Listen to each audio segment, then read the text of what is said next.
After two different race winners so far this season, the points remain close throughout the top five coming into tonight.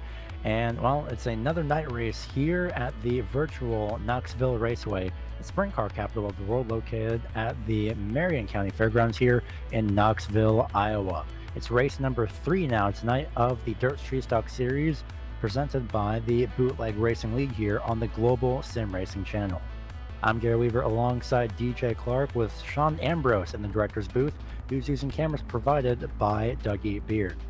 While this track, of course, is known as the sprint car capital of the world with a lap record of 14.407 seconds set in 2006, the Dirt Street Stocks handle, well, a bit differently and, of course, just a little bit slower in comparison, only by about, say, more than 5 seconds. Well, we'll show you how much differently the Dirt Street Stocks take to this track tonight with our GSRC lap guide.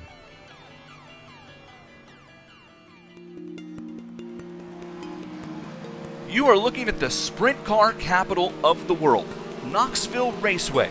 Located in Knoxville, Iowa, 45 minutes southeast of Des Moines, Knoxville needs little introduction to racing fans around the globe. Home to the Knoxville Nationals, this half-mile clay oval is known for its blistering speeds despite the relative lack of banking. While the corners here are angled just 8 degrees, Knoxville's wide corners and fast surface have seen the World of Outlaws cars lap this track in 14.4 seconds, averaging speeds around 125 miles per hour. Virtual drivers love Knoxville because it's a multi-lane track that plays into drivers of many different track preferences. Like a slick track, well, you're going to find a home on the inside line to the middle of the track, which is sure to slick off quick in a main event. Makes for great slide job opportunities as well. Want to run up on the cushion? Well, there's plenty of grip to be found up there, and high-speed runs can be made on the exit of both corners here. It results in some of the best side-by-side, back-and-forth racing on the iRacing service. And Knoxville's not just for sprint car fans. Hop into a late model, take a few laps around here, you'll find a car perfectly equipped to handle the high speeds and slicked-off nature of Knoxville. But be careful in the big cars. Both the late model and street stock have a penchant for hopping the berm on the inside of the track. And while there's not necessarily a wall for you to catch down there, that high berm will spin you around before you can blink. The Knoxville Nationals, as we mentioned, run here annually in August. It pays $1 million to the winner. Knoxville Raceway, also home to the National Sprint Car Hall of Fame and Museum. You can see that just off of turn number 2. Well, that's our look at Knoxville Raceway. What do you say we line them up 4 wide and let the green flag fly?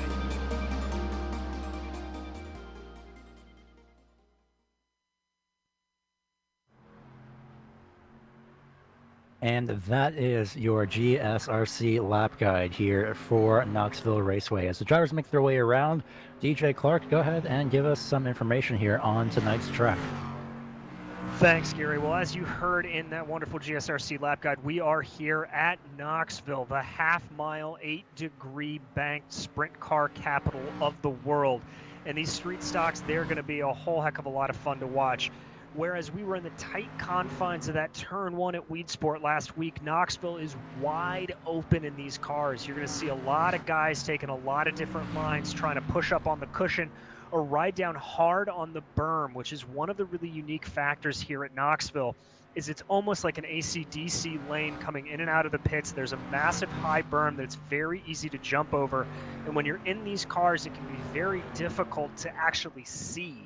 So you're going to see a lot of interesting things there, and don't be surprised if we see some 3, maybe even 4 wide racing as this night develops.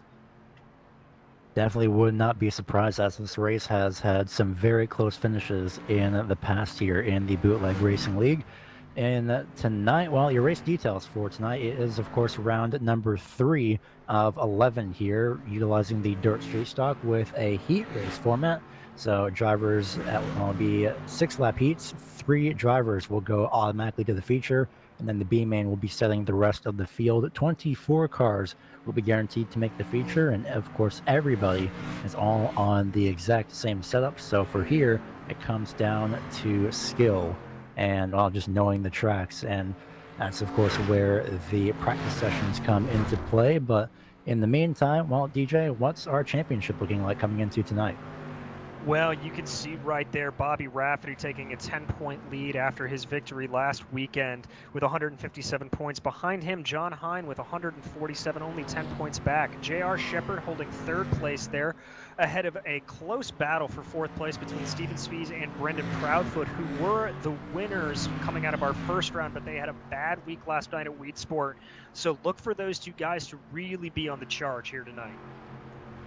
Of course, so far, again, only 2 different winners here for this season, so keep an eye on Brendan Proudfoot going into this season, looking incredibly dominant, as he had won the Stone River Outfitters shootout over just a few weeks ago. In the meantime, as we wait for qualifying to get underway before we go into our heats, well, it's a little bit of a good segue, because the heats are brought to you by Jim Beaver Esports, the official esports team of Jim Beaver and the General Tire Down and Dirty Show, powered by Polaris Racer. You can follow the team at jimbeaveresports.com, or you can check them out over on Facebook, Twitter, or Instagram to keep up with their drivers in the iRacing World Championships, private leagues, and more. Of course, as always, the next sponsor here is going to be the Cruise Shop, which has been in operation since 1986, a longtime sponsor here of the Bootleg Racing League. They are a team of highly experienced travel agents that have a huge passion for travel. They specialize in cruises, all-inclusive resorts, escorted tours, Disney and family travel, groups, honeymoons, and weddings. They would love the opportunity to help you plan your next vacation.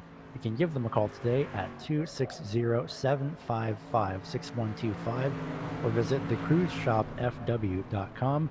And the Cruise Shop is dedicated to fulfilling their clients' dreams one destination at a time. Just closing in on a little bit over 3 minutes before qualifying, or before warm-up, I should say, ends. And so far, in terms of lap times, well, it's appropriately enough that we're looking at Justin Morton, who sits second in the timing standings, as John Hine currently sits first about, by the looks of that, just off the top of my head, there it is, 4 thousandths of a second. So Justin Morton is on a tear right now with these hot laps. That's right, Morton looking really, really good there, just laying down some good times, trying to figure out where the grip is around this Knoxville Speedway. He's going to have to play it out, because one of the interesting things about this track is because it is so wide, it rubbers in at different points. So it's not uncommon to see, for example, the middle of the track be the rubbered in section, and that's where you don't want to go. And so you'll see a high line and a low line really firmly developing, as you see him here working his way through turn 3 and 4, riding up on that high line, trying to find the grip on the cushion as he starts a new lap. See here, he is, of course, running the middle to higher side lanes, and well, as you can see actually from this angle, no, that's not your eyes playing tricks on you. It is actually overcast here at Knoxville for tonight's race. Of course, while it is going into a night race, the weather can still play a little bit of an effect here going into tonight. And you see at the very top of your screen, the air temperature 78 degrees, track temperature 72. That's a cool day over in Arizona. As you see, the wind is going south at 11 miles an hour, and the humidity is 69%. And while that wind speed going south is also something to really look ahead for going into this race for tonight. It is, and I think with as big and bulky as these cars are, it is going to buffer them a little bit, but with the sheer weight of them, it's not going to be a situation like you're running in one of the sprints that are super light and super low, that they can really, really be buffered and off course. But it's still something to keep an eye on. The cold track, what that's going to do is it's going to just make things a little bit more slippery for everybody, frankly. There's not going to be much heat in these tires. It's not really going to get the amounts of grip that you want in that optimum track temperature between about, I would say, 85 and 95 degrees, which is where you really hit that perfect zone.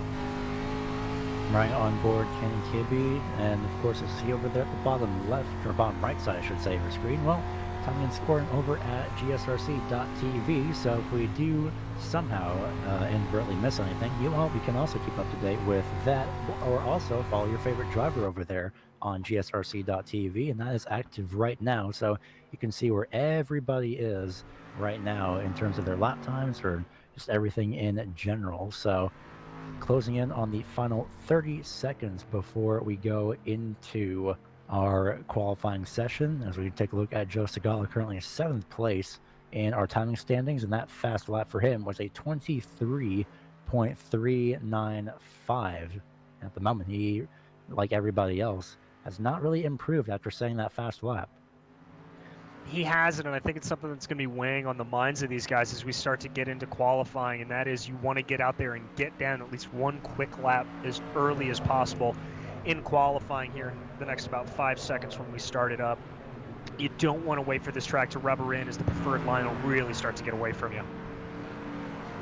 We'll see if we do see this pattern occur of drivers only setting at least one fast lap as warm-up comes to a close here at Knoxville Raceway.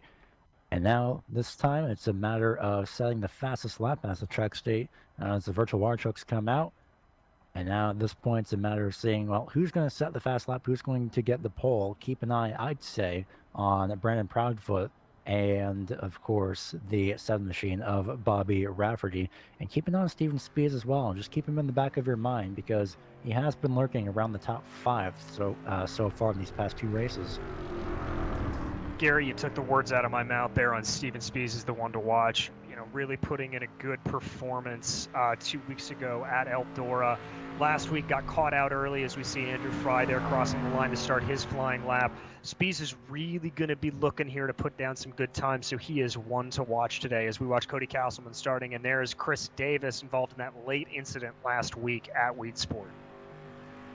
And Chris Davis had an incredible run, and he'll have an incredible first lap, 4 laps of qualifying for his drivers, and it's a 23.3 flat, and it's immediately beaten out by John Hine less than about a second later with a 23.213.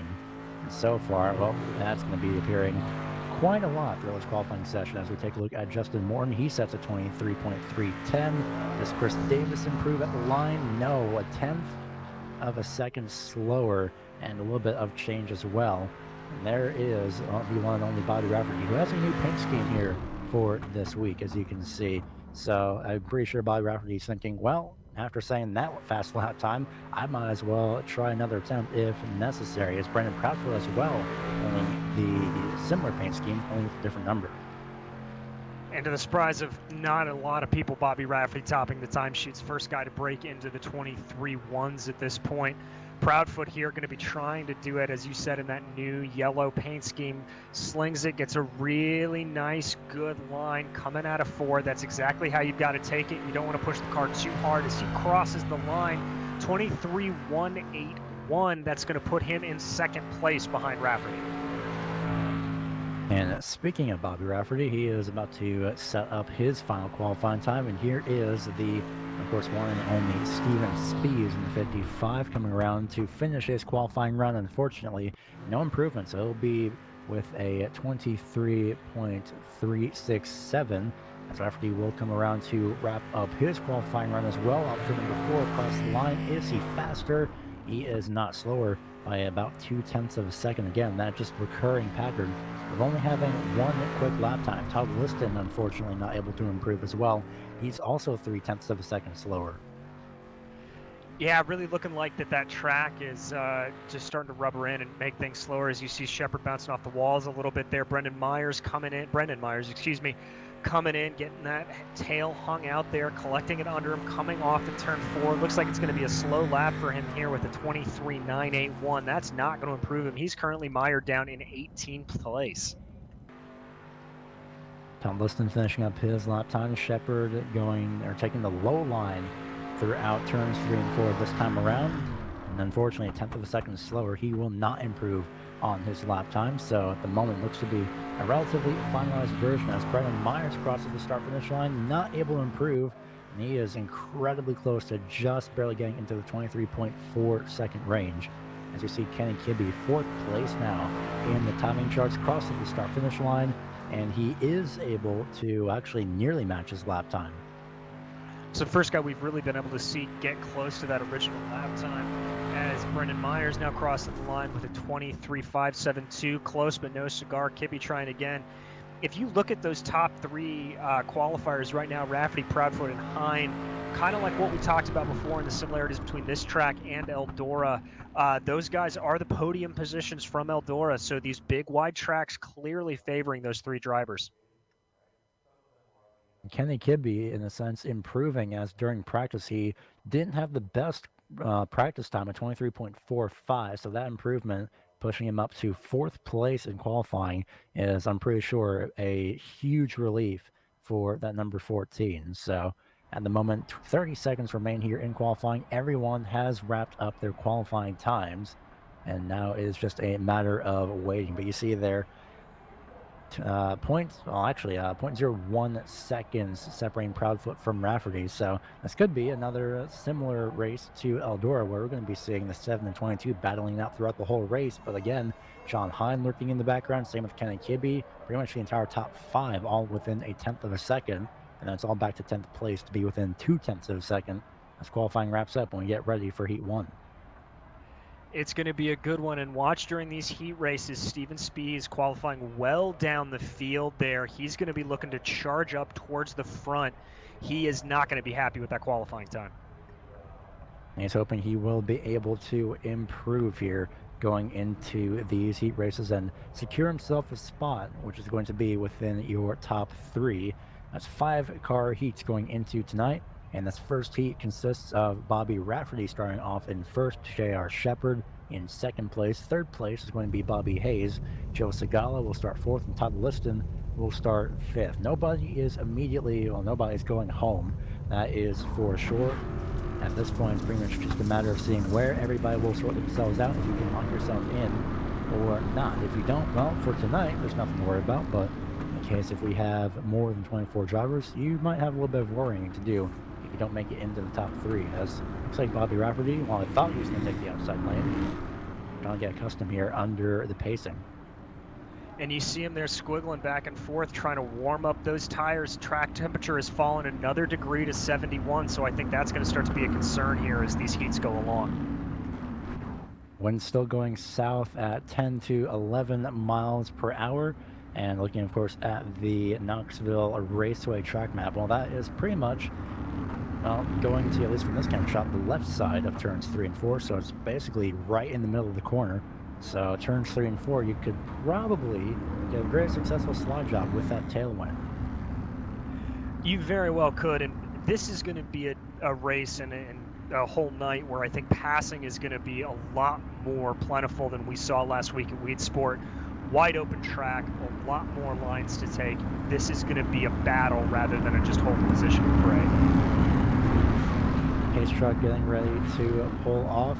We'll see how these drivers will battle going into tonight. Bobby Rafferty is down and away as the green flag flies here at Knoxville Raceway. Heat race number 1 for 6 laps. See who goes in the feature and who goes into the B main to the back of the field. And already great start by Bobby Rafferty. Same goes to J.R. Shepard. Bobby Hayes falling back into the clutches of both Segala and Liston as they come out through turn 4 to wrap up the first lap.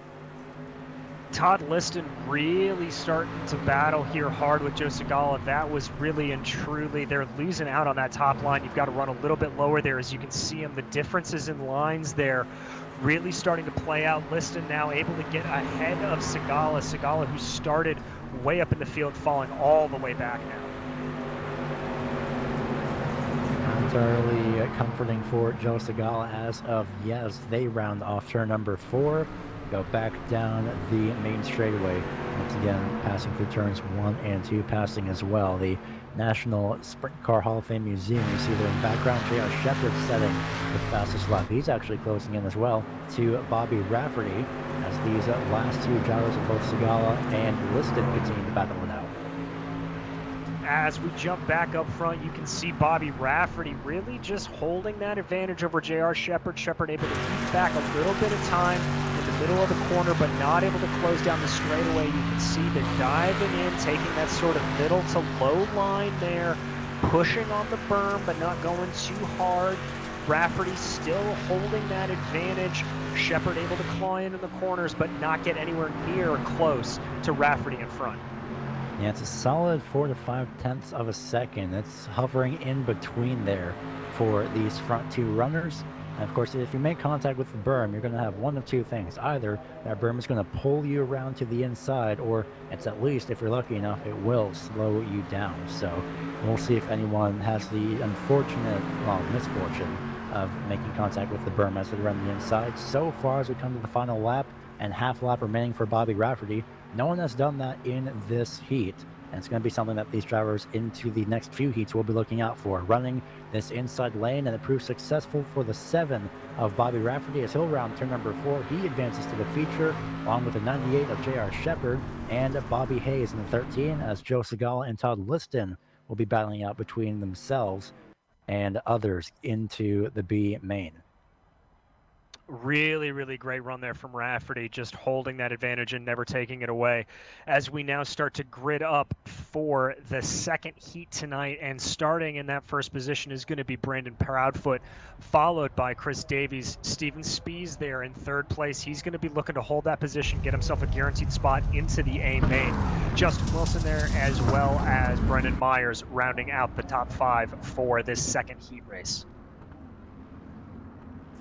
Right now, again, a few names to keep an eye on. Chris Davis, coming from relatively out of nowhere, having incredibly successful runs so far coming into this season.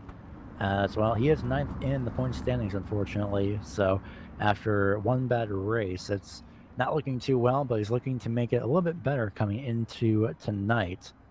But Davis in the 07 looking to attack Brendan Proudfoot in some way, shape, or form. He will be really looking to try to press his advantage here, and hopefully we'll see him start to really, really close up there in this race, keep everything's nice and competitive. This is, I think, one of the most competitive heats we're going to have tonight between Davis, Proudfoot, and Spees, all there right up front. Yeah, Spees as well, just lurking in the proverbial mirrors of these front 2 runners. But, well, they all have to get by John Wilson and Brendan Myers. They have to fend those 2 off as well coming into this second heat. So the pace truck will be getting ready to pull off and give the control to Brendan Proudfoot, who has chosen the inside lane. As the pace truck pulls off, Proudfoot immediately down and away, catching Chris Davis off guard. A great start by the 22 as the 07 of Davis has Speeds on the inside as they go through turns 3 and 4. John Wilson and Myers will be battling behind them down the back straightaway.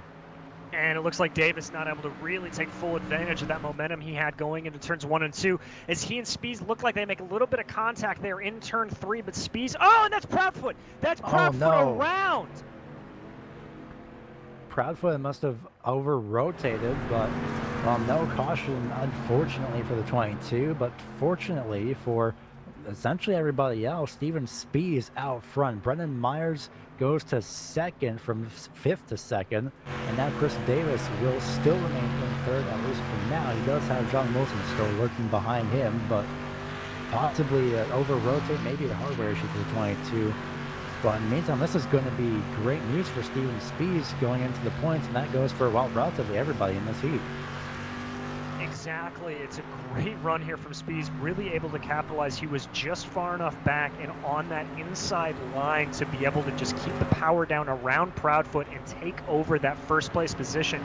As you see there, Brendan Myers getting a little squirrely coming off of 4, losing some time, diving super, super low. That's going to allow for Davis to run a slide job behind him. Myers there getting up onto that berm like you were talking about earlier, Gary, really throwing him off, and that's going to put him right into the clutches of Chris Davis.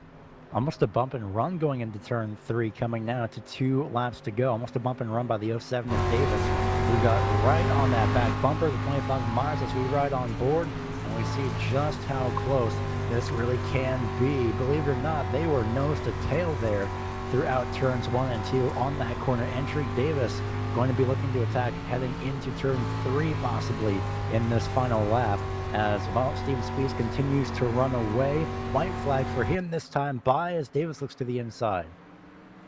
Davis just trying to push his advantage here. You can see him right there going to the inside, going to try to make that inside line work a little bit like he made it, like Steven Spees made work on him earlier tonight, but Myers able to hold the momentum off of the high side. They're going to keep it down. He's going to try again, really diving down, going to try to take advantage of that berm. He may have it coming off of 1 as Steven Spees is going to cross over here out of 4, be the clear winner of this heat, and Myers looks like he's just going to hold on to Chris Davis for 2nd place. About 3/4 of a car length. It's Myers and Davis. John Wilson finishes 4th, and Brendan Proudfoot, unfortunately, finishes off in the 5th place position. So, if I do recall correctly, which I will be double checking, possibly no points for Brendan Proudfoot. Points are, of course, awarded in qualifying, throughout the heats, throughout the B main, and throughout the consolation and feature events. So, I will be double checking on that momentarily. In the meantime, though, heat race number 3 on tap up next. And John Hind will be starting off in first. Justin Morton will start in 2nd place on his outside, on John Hind's outside. Robbie Robinson rounds out 3rd place, starts off in 3rd place, rather, with Austin Belke starting 4th and Cody Castleman starting in 5th.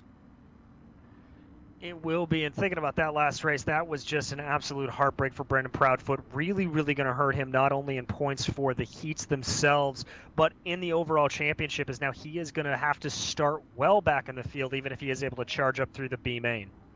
Coming into tonight, Brendan Proudfoot 5th place in the point standings, and with an average start of 2nd place, 120 points. So Proudfoot is going to need a incredible B main and also an incredible feature for him to be back in the points fight, as a little bit of a, not exactly recurring pattern, but more preferred lane choice that everybody's been watching throughout these next few heats.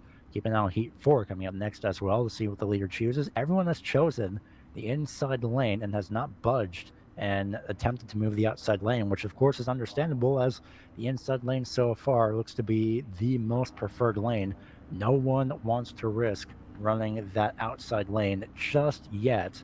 Maybe in the warm-up and feature event. We'll have to wait and see, though, after this 3rd heat race being led by John Hine, as he puts his foot to the floor, brings the field to the green flag, and immediately Justin Morton falls in right behind him with Robbie Robinson as well. Morton gets a little bit on the berm in turns 1 and 2, just holds on to it, though, as they go down the back straightaway. Robinson under fire from both Belke and Castleman. That little ride there from Justin Morton on the berm, I think, threw Robbie Robinson off. He backed off the throttle a little bit, and that's what drew him back into the clutches. But Morton not letting John Hind go away here, keeping right on his rear bumper, trying to find some room. Once again, riding up on that berm a little bit, trying to gain an advantage off the corner. But I don't think it's working as well as he may hope, as he starts to fall back a little bit. The gap now about 4/10. Here at Knoxville, the inside berm is essentially what would be the outside, the equivalent to the outside lane cushion. Gives you a little bit of an advantage if you can just position your car. If you can position your car just right on that little bump of dirt. If you can just get a little bit of an advantage in speed. But so far, as DJ had mentioned, and of course as that graphic had also mentioned, well, John Hine is still proving successful, and Justin Morton is relatively about equal in terms of lap time. As a last time around, it was John Hine with a 23, well, there it is, .440. Justin Morton with a 23.443. Again, virtually equal. Virtually equal, but here comes Robbie Robinson starting to try to make a move behind them, looking in. I thought he had a good run there, lost a little bit of time trying to do a slide job up in through 3 and 4 with only 2 laps to go, and everybody's sitting here running single file. There you go, Morton again riding onto that berm.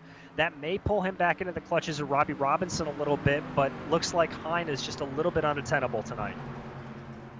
John Hine proving successful on the inside lane.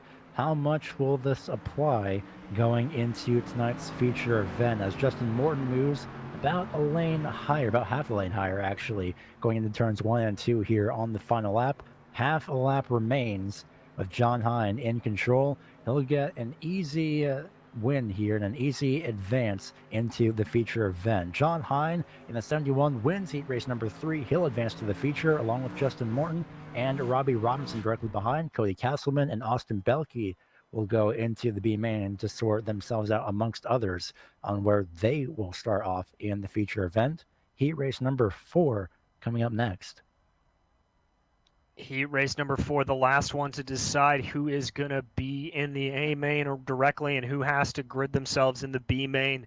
Leading us off here with that really great and surprising qualifying performance, the best we've seen him put in all year, is Kenny Kibbe. Behind him is going to be Ron Snyder in the 2nd position. Lining up on the inside, well, we think if everything proves to the way it has, Tyler File in that 23 car. Behind them, Andrew Fry, and bringing up the back is the 76 of Brandon Sauls. We'll see if anyone, or if Kibbe in this case, decides to move up to the outside. But so far tonight, DJ, looks to be the inside is just the preferred lane with all these current track conditions going on. Well, it's still 78 overcast in the air and still 71 degrees on the track. No major changes yet. Humidity has went up 1%, but other than that, relatively the same as we had started tonight. No, it seems to be the preferred line there, that inside line, just able to get the better grip off of turn 4 and get the better run. Also, a quick note from our director, we are hearing that Brandon Proudfoot had a VR problem. We do not know if that is going to be ending his night outright. He is working to try to get it to go right now, but that is what happened to Proudfoot in that heat race earlier tonight. So, as I have double-checked, it looks to be... Well, it actually depends. We'll actually have to wait and see until the end of the event to see if Proudfoot got points or not from that heat race event. So, of course, that will be looked at later on. But so far, not the best night for Brandon Proudfoot. He'll look to try and drag himself back up into the B main and get himself any great positions. Just like Kenny Kibbe is about to get himself a great position here right off the main start as the pace truck had pulled off. Himself and Ron Snyder fall single file with everybody else following suit. So far, no one really looks to want to make a move onto that outside lane. No, they don't. As you see there, that was Tyler File getting a little friendly with the outside wall down the backstretch. We've just seen these races the way that they start out like this, everybody falling into single file. Be interesting in the B main to see if we can bunch up a little bit more. I think there's a chance. But that damage clearly not affecting Tyler File if he caused any on the backstretch, as he was able to get a little bit of a run there to Snyder, but nothing to make a look at. As now Snyder starts to take a look, moving to the outside lane just a little bit on Kenny Kibbe, trying to line him up here as they come off of turn 4. I think that's about a quarter of a lane higher, actually, on the part of Ron Snyder, as he is just looking to charge it through Tyler File, setting the fastest lap. He's actually closed the gap as well, but not as much as Snyder has closed the gap to Kibbe. We could be looking a 3-car race for the lead here. You see File in the background actually getting so close to the back number. Ron Snyder a little too wide off of turn, and that slows him up. He just avoid the outside wall. 3 laps to go here in heat race number 4. Ron Snyder looking to just get by Kenny Kibbe. Yeah, Tyler File running a little bit of a modified slide job there, slide job line there, not really working out for him as he's just losing way too much time off the exit of the corners and allowing Ron Snyder to slip away from him. But Snyder only about 2-3 tenths of a second back here from Kibbe with 2 to go, so he's got a shot if he wants to try to dive bomb this a little bit, maybe get a gutsy move. We'll have to see what he decides to do. Yeah, especially with everyone running the preferred inside lane, it might not entirely be possible. You see, as we go on board here, File, trying to just send it into the corner, get whatever advantage he can here. White flag lap this time by, and that could have been the opening that File would have wanted here.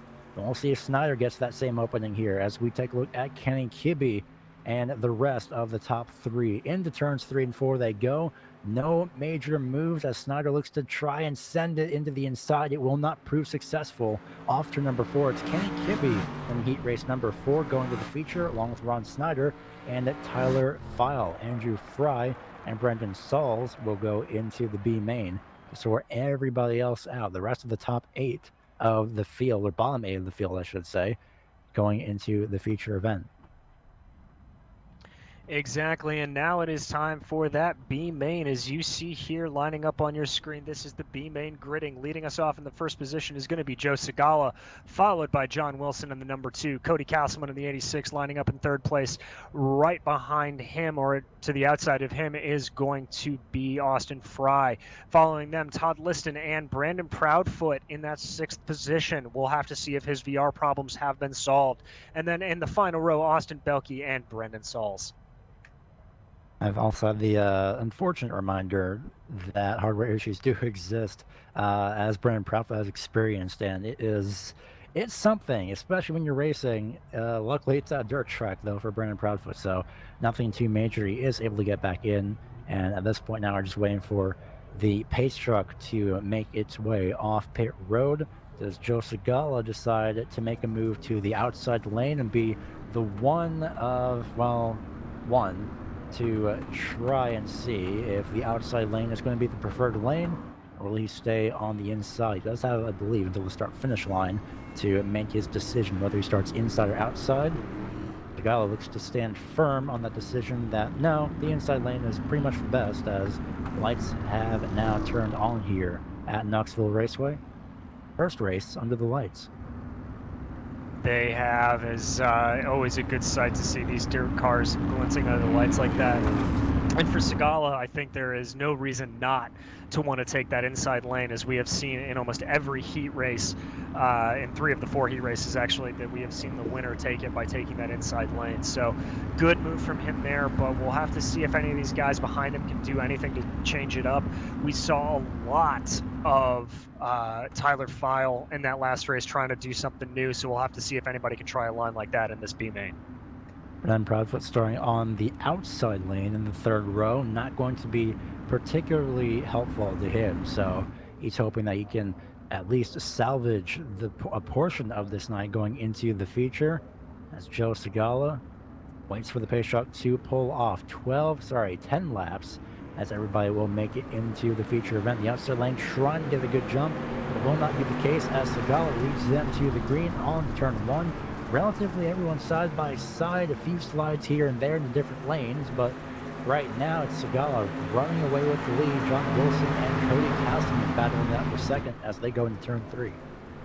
Wilson really making that high line work there for him, as you saw him take that super high line off the start to try to just keep up a little bit of momentum. He wasn't able to keep up with Segala, but it was able to push him to be able to stay in front of Cody Castleman. As behind him, there comes Brandon Proudfoot making moves already, diving down to the inside up onto that berm, as in front of him Todd Liston and Andrew Fry start to knock wheels a little bit. Proudfoot wanting to take advantage.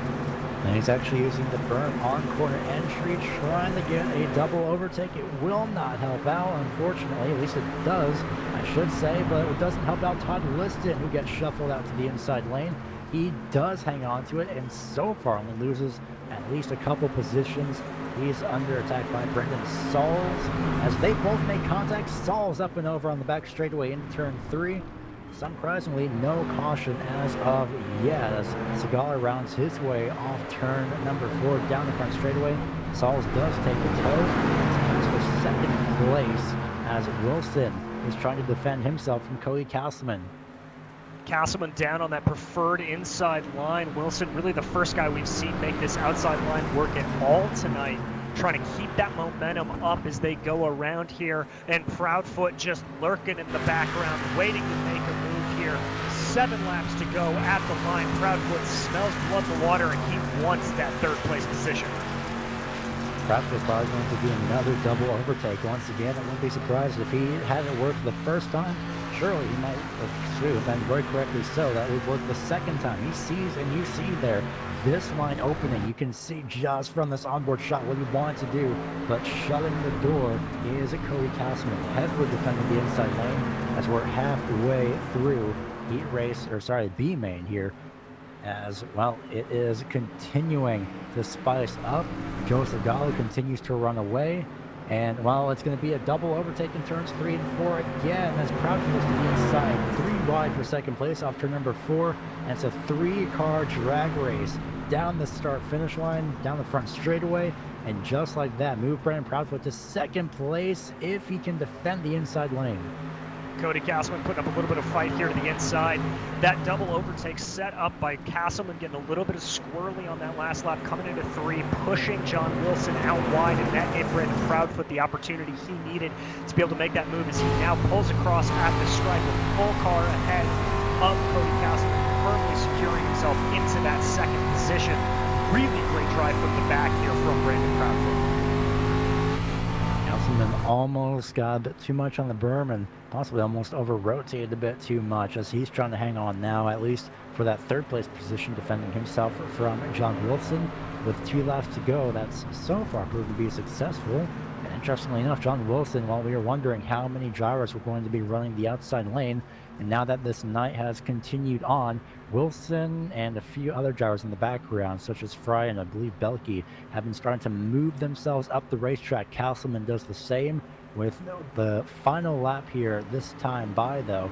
Both Joe Segal and Brendan Proudfoot look to, well, I was going to say run the inside lane. That's not going to be the case as Proudfoot sends it on the inside lane. He's unsuccessful on this end of the speedway. He's got one more shot going into turns 3 and 4. High line for Segala, low line for Proudfoot. It could be a drag race here off turn number 4. Will it prove successful for Proudfoot in that 22?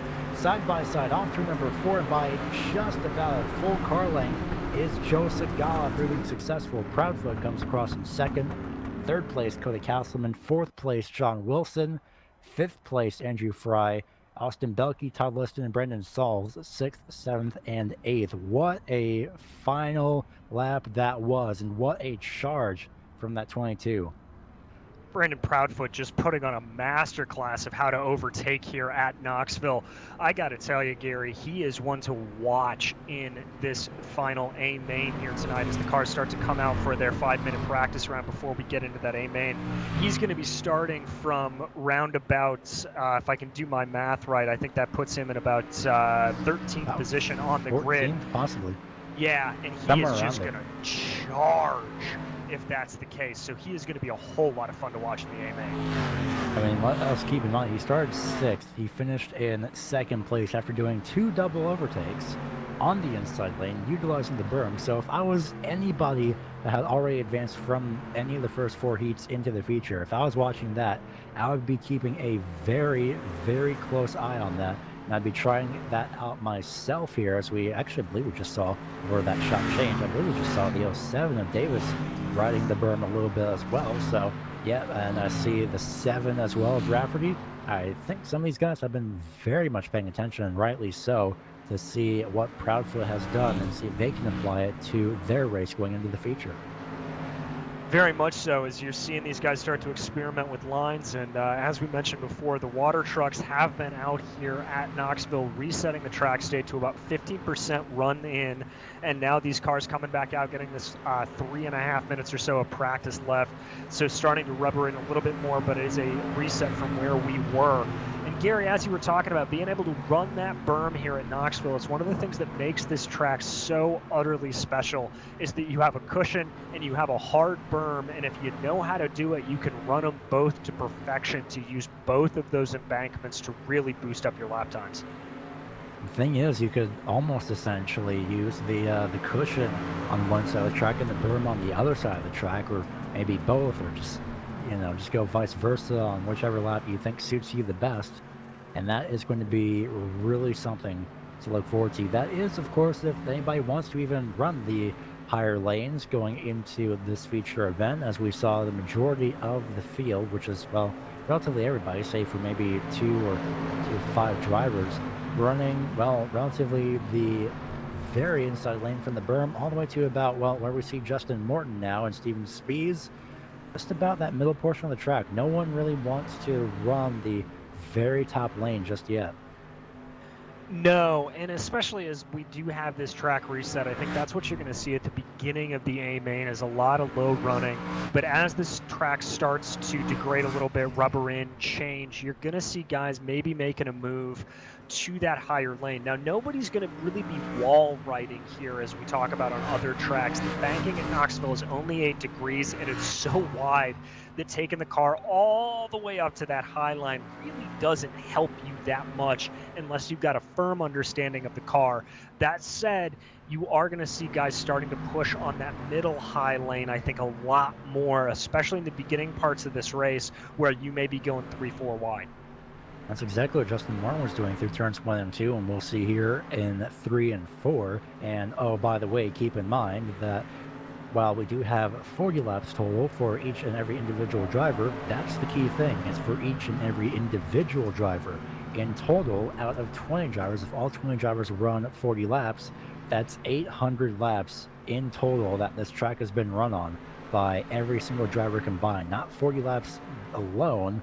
Granted, of course, that is for just the leader and the race in general, but that's something to keep in mind. So relatively 800 laps, this track state sounds like it could wear away a lot, And well, if everyone runs single file on a certain part, yep, and that's where you see drivers like, well, Bobby Rafferty and Justin Morton here in the warm-up start to push the line a little bit higher and higher throughout the rest of tonight. So something to keep in mind is the amount of laps, how much the track is wearing away on certain parts, and if it does get a little bit slick as well, or even rubbered in. And speaking of that wearing in and slicking down, if you look at those lap times that you saw a little bit earlier on the left hand of your screen, you can really tell that it's the first laps that are the fastest. Justin Morton, Steven Spies, these guys able to come out and run in the high 23.3s, low 23.4s on their opening laps, but now we're only looking at 24.6, 24.7. So really and truly, this track is getting slower as it goes along, and it's going to be down to these drivers to read the track and figure out where they can inch out a tenth of a second. That has been the story of the night. Faster laps are usually the first few laps, but we'll see if anyone decides to push lanes higher and get faster times. In the meantime, though, it is your starting grid here coming into tonight's 40-lap event, starting off with Bobby Rafferty in the number 7 machine and Steven Spies and the number 55. They'll start first and second, respectively. Third place, starting third, is John Hine. To his outside, it is Kenny Kibbe. Keep an eye on him going into tonight, as well as J.R. Shepard, who is basically a true driving force here in the Bootleg Racing League overall. He starts fifth. Brendan Myers will start in sixth. Seventh place is Justin Morton, with Ron Snyder starting eighth. Bobby Hayes will start ninth, and Chris Davis in the 07 will round out your first half of the field in 10th. In 11th, and the 56 machine is going to be Robbie Robertson, followed by Tyler File on the 23. Joe Segala lining up in 13th place. And Brandon Proudfoot in the number 22 and 14th. He is going to be the one to watch to try to charge through the field. Behind him in 15th, Cody Castleman, followed by John Wilson. In the 17th place in the number 77, Andrew Fry, followed by Austin Belkey. Todd Lisson lines up in 19th, and finally rounding out the field in the number 76 machine is going to be Brandon Sauls in 20th. One more pace lap remains, and just like another main story of the night, Bobby Rafferty will remain in start on that inside lane. So this lap, I should say, is the lap that the pace truck pulls into pit road and lets the field loose in control of Bobby Rafferty, who was first place coming into tonight in the point standings with 157 points. Just 10 points behind him is the driver starting to his outside, that being John Hine, just 10 points back in the point standings. It's a literal battle between your points drivers. It's a literal battle for track position and where you want to be on this track coming into tonight. Pace truck pulls off into pit road. Bobby Rafferty lets it loose, and it's green flag as all 20 drivers take to Knoxville Raceway for 40 laps. It's a wonderful start for the 7 of Bobby Rafferty. Steven Spies coming in from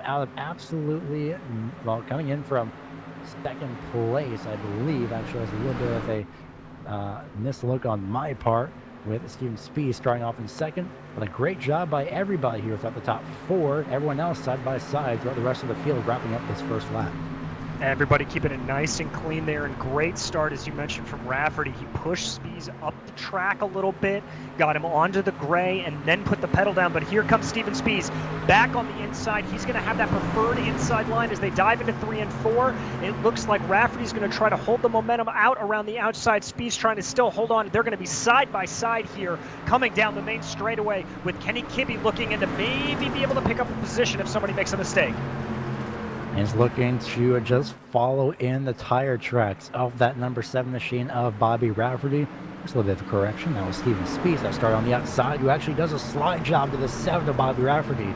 Just shoves him out of the way. Kibbe moves down to the inside lane, and just like that, your front 2 runners at the start-finish line, at least, have changed. Kibbe tries to shove Rafferty up on the racetrack, but so far, those 2 are going to be fighting for that same real estate as John Hine watches this battle and wants to really get in on this. Hine trying to push his way forward there. Just an update as you see a little bit of banging in the back there. Brendan Myers all the way up to 9th place, up 5 positions already. Is up in the front. We have Kenny Kibbe starting to try to dive down the inside here of Bobby Rafferty. Make something work. Nope, that's going to be Rafferty holding down that momentum on the outside line, sending his sights onto Steven Spies. As here comes John Hine on the inside of Kenny Kibbe, forced to back out a little bit. Didn't like that line. May still have a little something here on the exit of turn 4. And Bobby Rafferty has something for Steven Spies on the exit of turn number 4, as they had just barely had Rafferty had just barely had the nose on Steven Spies down the front straightaway, going into turns 3 and 4. A little bit of door banging, a little bit of contact. It's usually the case here of dirt racing in the dirt street stocks. You have a lot of door to work with, so use that while you can, because these things are relatively, well, pretty much solid steel almost in a case, because these cars can take so much damage and you can still run up front in some cases at least. And like Rafferty is right now, Kibbe looking to just sit back, watch where things go. John Hine has other ideas as he moves up to the inside, but I'm Proudfoot up to 8th place. Rafferty drives the berm. It's a lot going on here throughout these first 7, now 8 laps here at Knoxville. Hine forced to back off a little bit of that charge on Kenny Kibbe instead of getting into his door, and that's going to open up the door for let J.R. Shepard maybe try to take a look up the inside as they get off at turn 2. Shepard now having to back off a little bit. Hine trying to go to the inside as our leaders, Steven Spies and Bobby Rafferty, continuing to go side by side, 2 by 2. As somebody that's Davis up into the wall behind. Didn't see what happened, but that's going to bring out our first yellow here tonight. Going down the back straightaway, it seems. Here we go with the replay of the 07 of Davis. Tries to go to the inside, goes a bit too fast, gets up on the berm, and that pretty much had spelled due, makes contact with the 22 of Brandon Proudfoot, unfortunately. We'll ride on board Chris Davis here to see what he had in mind here. The opening is available and just a bit too much. It's that berm there on the inside. That's the one time where you want to try the berm on the inside lane, and well, that's when it very heavily rejects you, and it says, well, how about no, you don't use the inside lane this time by, as the pace truck has now collected the field coming onto the back straightaway here. Yeah, the berm giveth and the berm taketh away. And kudos in that all of that kerfluffle to guys like Belke and Fry in the back there, coming through there at high speed. Davis up in the wall, very, very easy to make some inadvertent contact with your right rear coming through that corner. But those guys heads up enough to be able to hold off, back it off, and really only make that a one-car incident.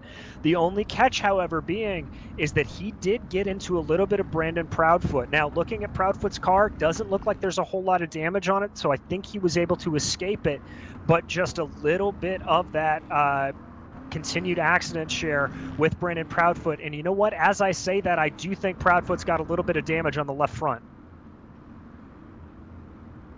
And he does. You see how much damage there is, which, well, it goes back into the point where you can have a certain amount of damage and still be able to run up front. We'll see if this does affect the 22 hour, because that looks to be more the left front portion of the car, so that could have potential for a little bit of steering damage, as lights are not yet out on the pace truck. Actually, they are, so we will go back green flag racing. Bobby Rafferty takes the field to the green flag once again.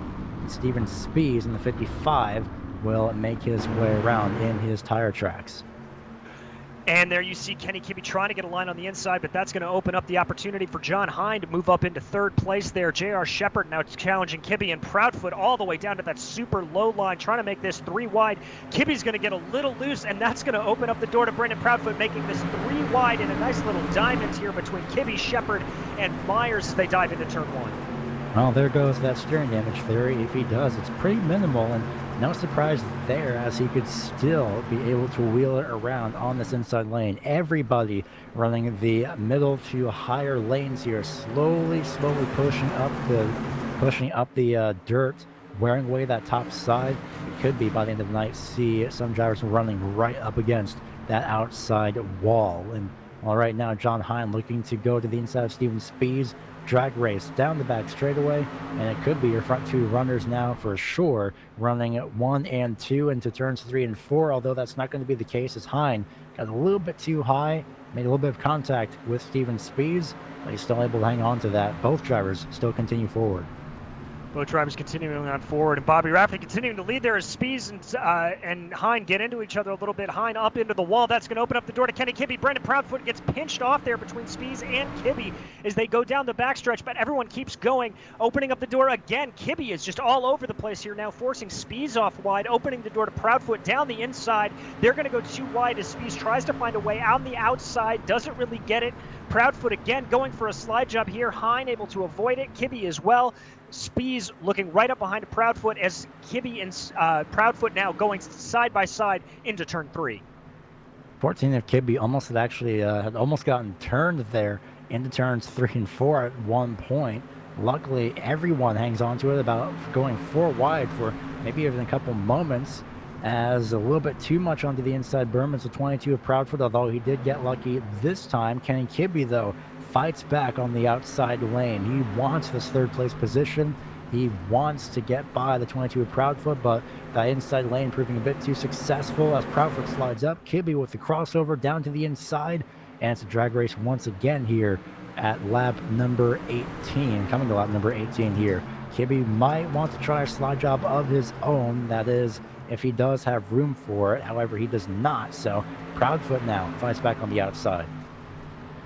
Really heads up move there from Kibbe, just recognizing if he tried the slide job, but there he pulls it off, gets it well out ahead. But Spies now able to take a look down the inside of Proudfoot.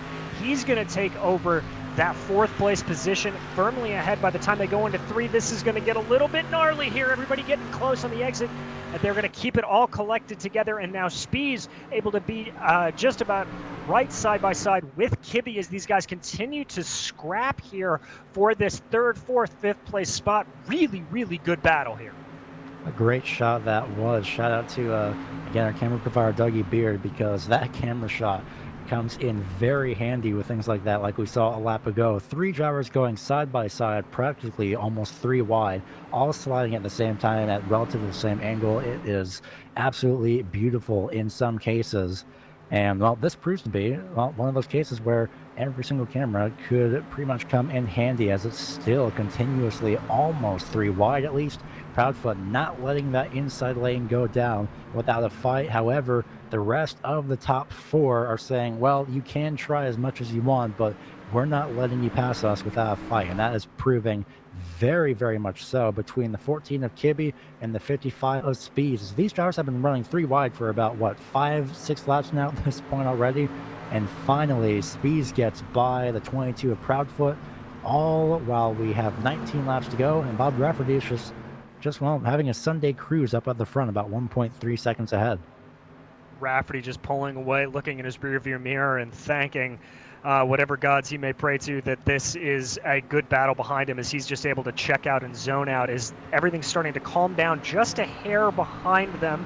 That's John Hine moving into the 2nd place with Steven Spies starting to challenge now, looking like he's going to try to push up the track a little bit. They're going to go into a drag race down the backstretch, that outside line helping Hine a little bit with momentum. Spies now diving down to that rubber track. As you can see, the track really starting to rubber in there. These guys starting on the low line and just pushing up because of a lack of grip anywhere in that area that is a darkened part of the track. That means that rubber has been laid down in there. There's no grip. And here comes Spies with a slide job, able to get around Hine behind, going to look for the crossover. Don't know how much he's going to have. Spies is going to lead, but that's going to leave Hine a good opportunity to take an inside line into 3. Watch out for that 22, though, as he finally surrendered the inside lane. Now John Hine is going to have his own take at running inside, although, like you mentioned, DJ, that track being rubbered up with everybody running through it in the first half of this race may not prove entirely too useful for that 71. However, it does at least prove useful for now, just barely riding on that berm, as there's just a bit of a fresh track there if you can just get it right there on the inside lane throughout these corners. So that is how John Hine is able to just about stick with the 55 of Steven Spies here. This battle, by the way, is still for 2nd place, and, well, Brandon Proudfoot just sitting back, watching these drivers battle out in front of him, being a little bit conservative here as we see the rest of the field still relatively battling it out. Justin Morton we see there on the inside lane, as well as just in the background, Tyler File in the 23. as he is running now onto the outside lane. So these drivers right here throughout the rest of the top 9 are just starting to form up that cushion in these corners.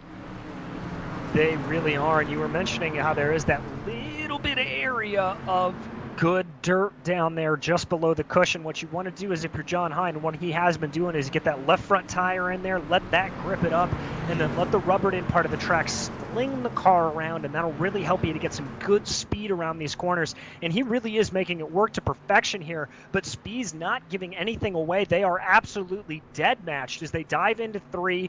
Proudfoot moving up to the outside line, following in Speed's tire tracks here, trying to find something, anything.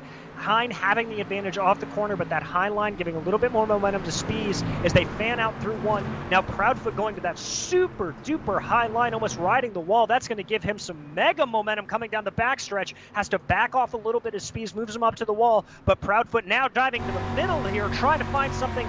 Avoids contact with Spees, has to back off though, and that's going to surrender that 4th place position, I think. Now, I was going to say, if I was Spees or Hine, in this case Spees, I'd be running that exact same line that Proudfoot is running. As we ride on board, Proudfoot tries to look to the inside, but unfortunately, no luck there once again. Coming now to 10 laps to go. You can kind of see from this onboard shot as well the cushion playing into effect, and that as well helps to get just a little bit more speed in this case. As Bobby Rafferty continues to drive away with 10 laps to go. 2nd place, and while pretty much 2nd through 9th continue to battle out. A little bit of contact from Proudfoot to Spees. Everyone's still hanging on to their cars and running their respective lines. And I think at this point, Proudfoot is wondering, well, what do I do? As we see Justin Morton try a little bit of a slide job in the background. Unfortunately, though, he might just get split 3 wide.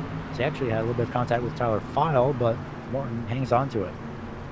Morton hangs on to it. I thought for sure he was going to have a wreck there with Kenny Kibbe coming on the outside, but he did not, as you see Kibbe there making the move on Morton. But back up front here for this battle for 2nd. Proudfoot once again working that super high line. Spees just blocking him off at every turn he can. That's Proudfoot going to try to dive in the middle. Not enough momentum there. They're going to try this again as they fan out wide, almost 3 wide into turn 1. Proudfoot's got a huge head of steam here coming off the line, as does Spees. This is a 3-way drag race down the backstretch. Who's going to have it as they dive into 3? So far, advantage goes to John Hine in the 71, but it's also, well, anybody's race here, quite literally. Coming across the start-finish line. At the start-finish line, that went to John Hine. Steven Spees tries to slide up, nearly slide drops the 22 Proudfoot, who just barely squeaks by. Steven Spees up on the outside lane, and just like that, a little bit of relief for the few moments down the back straightaway that Proudfoot had, but the battle is not over yet. He still has a 71 on his inside lane who could attempt to slide job, but well, by the looks of this, John Hine does not want to give up that inside lane. No, he doesn't, and he's making it work. So if I'm Hine, why would I want to? As here you see Kenny Kibbe starting to make into the picture there, going with an aggressive low line, but he's going to lose out as Tyler File moves back into that 5th place position. Meanwhile, we are still side by side, completely stretching out the track here between Proudfoot and Hine. Proudfoot able to get a little bit more momentum, but he's able to pull about maybe a quarter of a car length ahead there going into turn 1. We'll see if he can hold the advantage coming off of 2 here, and it looks like he will. That momentum really starting to play out, and Hine now under attack from Steven Spees on the outside. Again, believe it or not, this is a battle for 2nd place, and well, the longer that this battle has gone on, the longer that Bobby Rafferty has been able to just, well, again, just have a casual Sunday cruise, and he does have room for error if he does need it. And Brandon Proudfoot, well, not so much, as he's going to have a little bit of a position loss here if he does have a little bit of error. So he'll have to try and mitigate that as much as possible, separate himself from the rest of the field. Must be so that he is doing that. 3 laps to go at the start-finish line.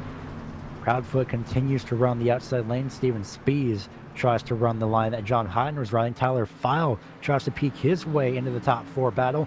3 wide, almost getting squeezed. Tyler File in the very inside lane. Tries to get on the berm, but it will not be enough. He gets too much on that slick stuff on the inside lane. With 2 laps to go, it's almost a 4-car battle off turn number 4 for this 3rd place position.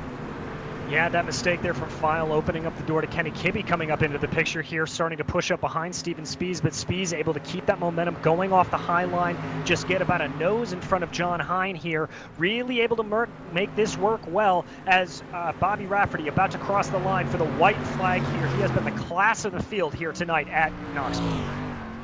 As Rafferty makes his way through turns 1 and 2 for the penultimate time, for the final time, I should say, down the back straightaway. He's had an incredible race here today.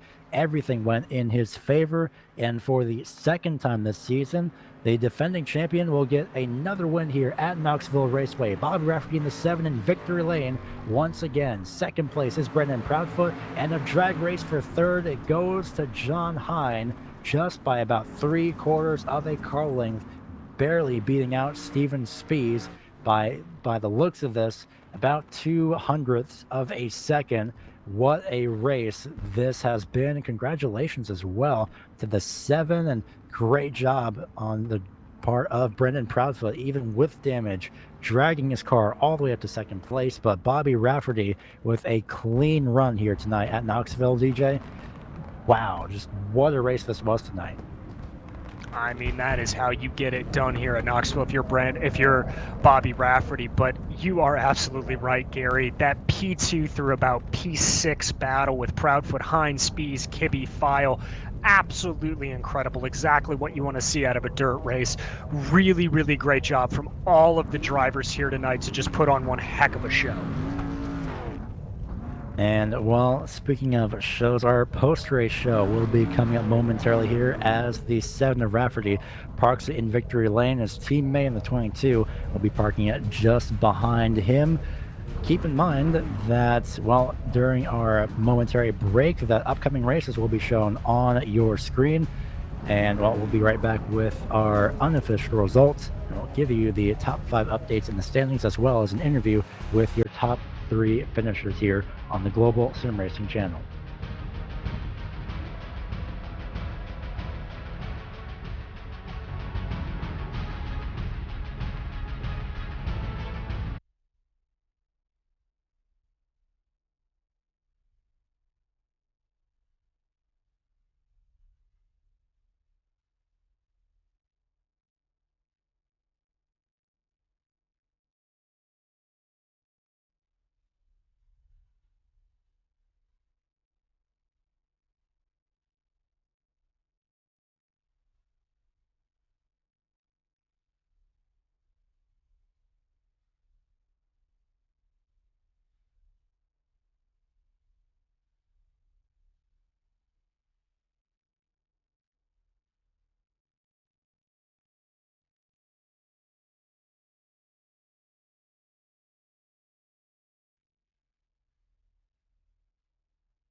Welcome back to the sprint car capital of the world, Knoxville Raceway, where we just wrapped up a Dirt Street Stock Series race here of the Bootleg Racing League. And what a 40-lap event this was in the feature, along with, of course, heat races. And, well, the B main going into tonight. Bobby Rafferty, after an incredible race, comes home in the first place position. His teammate Brendan Proudfoot comes home in second after dragging that number 22 from 14th all the way up to second, even with a little bit of left front damage. And John Hine wraps it up in third. We'll get an interview with those top 3 drivers here momentarily as well. Proudfoot, Hine, Spies, Kibbe, who both round out 4th and 5th, respectively, in terms of Spies and Kibbe. They were in a massive battle along with Tyler File in 6th, 7th place being Justin Morton, Jared Shepard 8th, and 9th place Robbie Robinson, as well as the 07 of Chris Davis, rounding out the top 10. TJ? In 11th place, bringing the 29 car home was Ron Snyder, followed by Brennan Myers. Joe Segala coming home in 13th, followed by Bobby Hayes and Todd Liston. In 16th, John Wilson, Brendan Sauls in 17th, Andrew Fry in 18th, Cody Castleman in 19th, and bringing up the back of the field, Austin Belke in 20th. Austin Belke had a little bit of contact on lap 25 and brought it into pit rows. He had rode up on the wall, unfortunately, in turns 3 and 4, managed to keep it under control. So that's why Belke was 15 laps down. But a driver who is no stranger to victory lane and no stranger to interviews is the 7 of Bobby Rafferty. And Bobby, it seems every time that you get a win, it's almost immediately after you get a new paint scheme. What's with the, does your paint scheme give you like an extra tenth or something, like John Hine did? Did he give you some secrets? Well, I think that fistful of bourbon there gave me at least a couple extra tenths.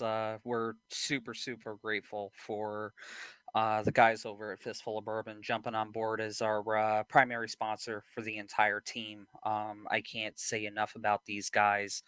If you haven't checked them out on social media, check them out. Fistfulofbourbon.com. Like I said, I love the paint scheme. It's an awesome product. I can't say enough about these guys. Well, going into tonight, you solidify your points lead going into Lernerville for next week. But with this track, especially, everybody that we've seen going into the majority of the night throughout the heats and the B main and relatively the first half of the race, everybody was running the inside lane, and then everyone slowly pushed up that line to the outside lane. Did you think that with that little bit of fresh track on the inside, that you'd still be able to run the inside lane?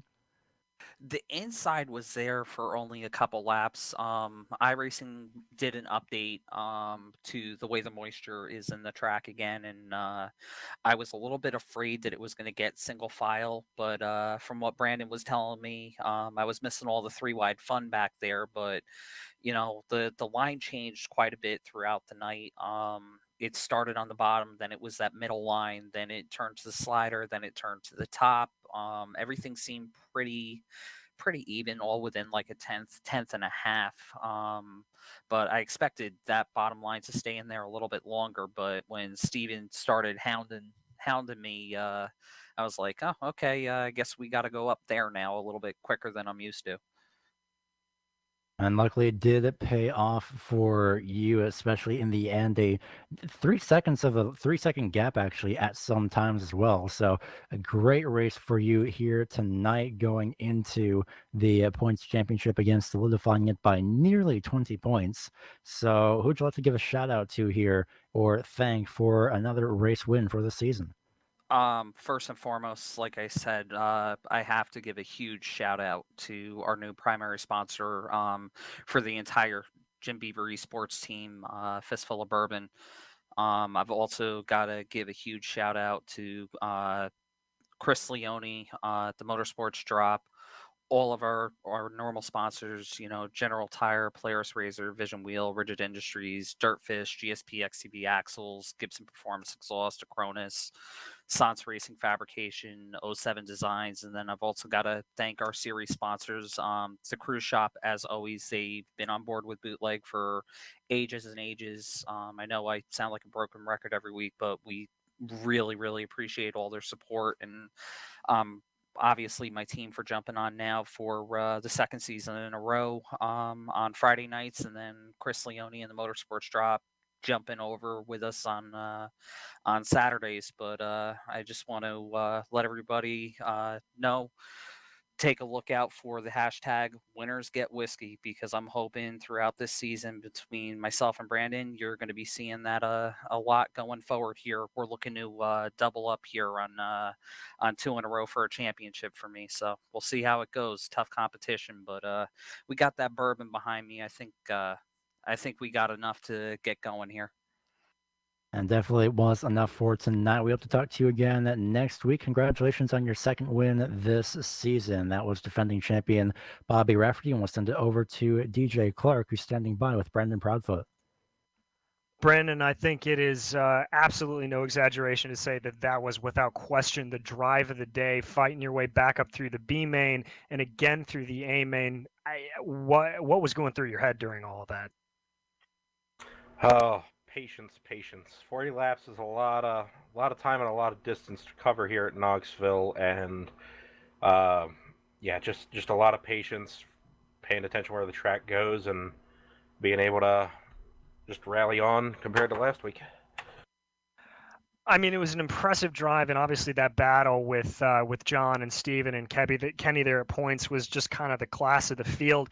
Talk about how you were kind of feeling out that line. We saw you going low, then running up on the high line. What was going through your mind, and how was that?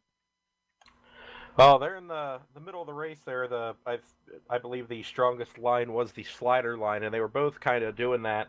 And then they both kind of went their separate ways, and I just had to see kind of who got the better line by the middle of the straightaway. And Steven, he started getting a little bit of an edge, but I seen no way that I could go in the middle.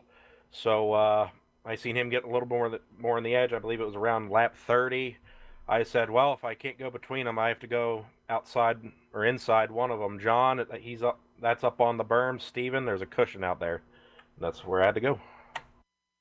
We did a great job with it. We're headed to Lernerville next week. Obviously, a little bit of a different track. How are you thinking things are going to shake out there? It's going to be interesting with the way the updates are with how they added moisture to the bottom. That track is pretty banked, and obviously there's no cushion there. So once it gets, or rather, there's a cushion, but there's no wall. So once it gets to a certain point, it'll cliff off. So I think we'll see a few fall over, and I think we'll see some more side by side racing.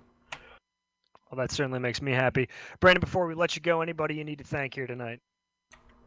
Of course, Fistful of Bourbon, new sponsor for the primary. Bobby said it, but I'm going to say it too. Winners get whiskey because I feel like I won tonight, even though I got second. General Tire, Polar Stars ZR, Vision Wheel, Rigid Industries, Dirtfish, JSP XTV Axles, Gibson Performance, Acronis, Saint Racing Fabrication, 07 Designs, Chris Leone Motorsports Drop, and mom, girlfriend, grandparents down home rooting me on. I'm surprised I didn't hear them through the floor. Well, I would certainly say that's a winning drive. Brandon, thank you, and we'll see you next week at Lernerville. And now And I believe, Gary, you're sitting by with our third place finisher, John Hine. yeah, sitting here with the driver, the number 71, as always, with the crew shop on his car. A great night for you. You started third and finished third. And, well, when it goes like that, it doesn't really sound like a great night, but you definitely put up an incredible fight with pretty much the rest of everybody throughout the top 9 coming into tonight. And we saw you run the inside lane there. And sometimes at that point, we thought that you weren't really going to budge from that inside lane, John.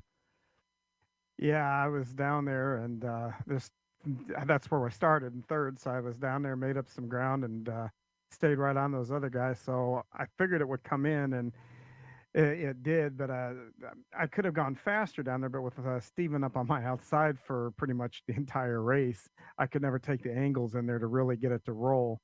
But then I moved up real fast when I had a moment, and I needed a couple laps to kind of get my where to brake and how to roll the top there without knocking the wall down. But when I did that, Steven got to my inside, and so I crossed him over and figured I'm just going to ride or die down here on the bottom, and rolled it to a third place work or finish. That was a lot of work to go nowhere.